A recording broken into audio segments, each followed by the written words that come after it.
Petite histoire du soir. C'était au mois d'août. Selva était allée rejoindre les trois Farfadets à Miradou pour passer quelques jours et pour l'anniversaire de Léandre, bien sûr, le 16 août. Alors, le soir du 16 août, ils ont fêté l'anniversaire, ils ont fait la fête, mangé les gâteaux, c'était super, c'était bien.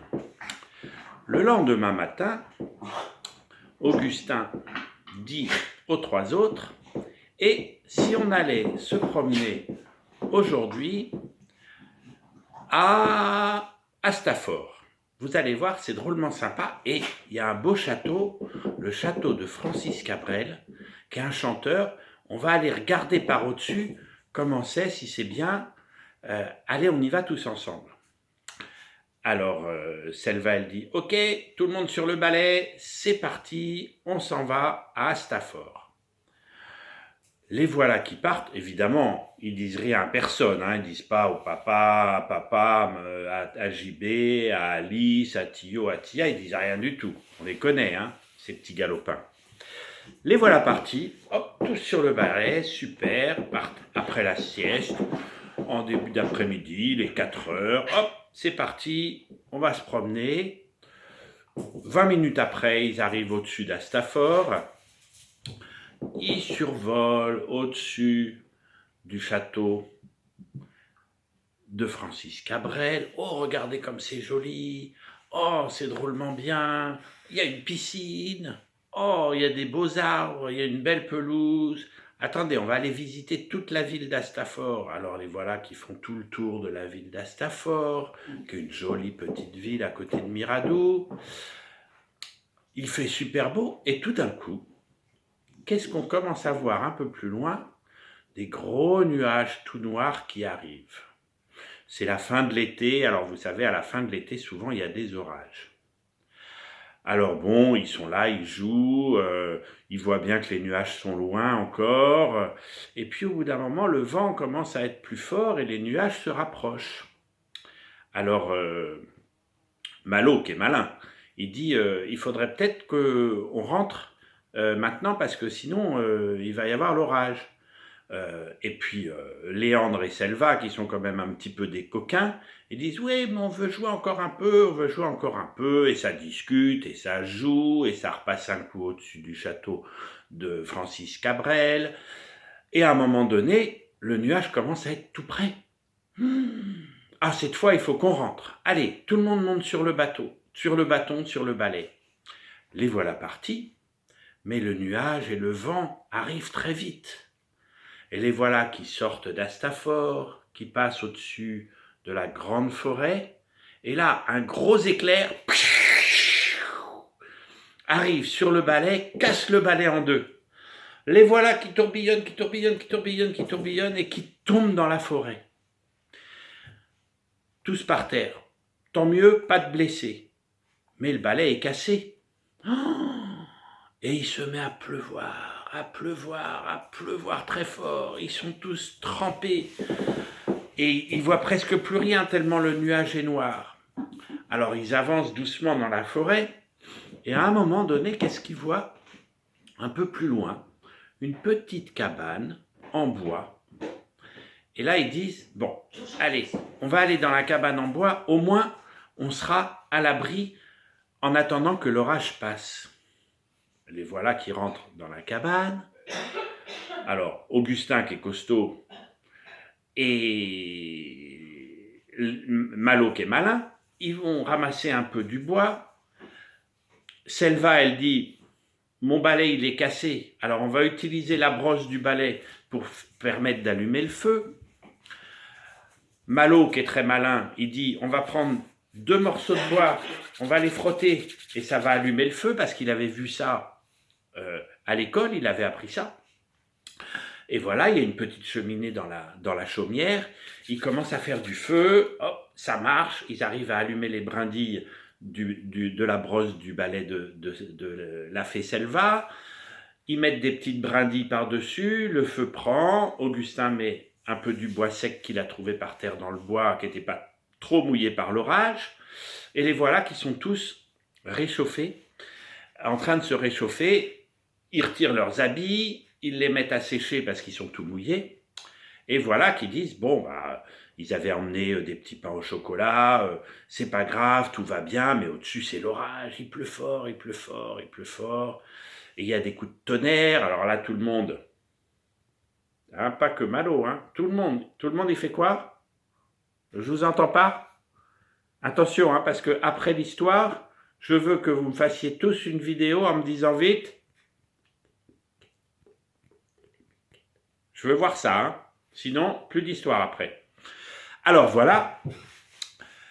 Mais à un moment donné, qu'est-ce qu'ils entendent? Des pas un peu autour de leur chaumière, de leur petite cabane en bois. Et ils entendent ouh, ouh. Vous savez le faire ça? Allez, allez-y. Ouh.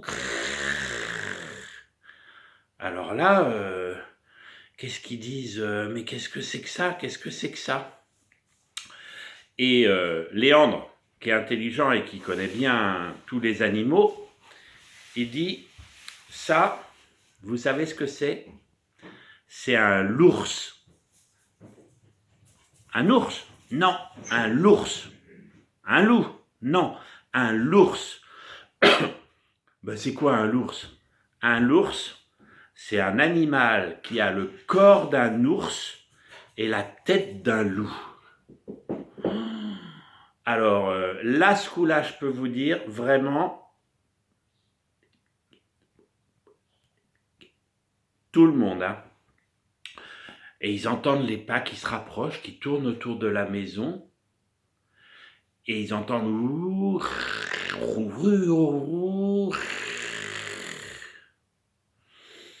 alors ils disent à Selva, Selva, toi qui parles la langue des animaux, qu'est-ce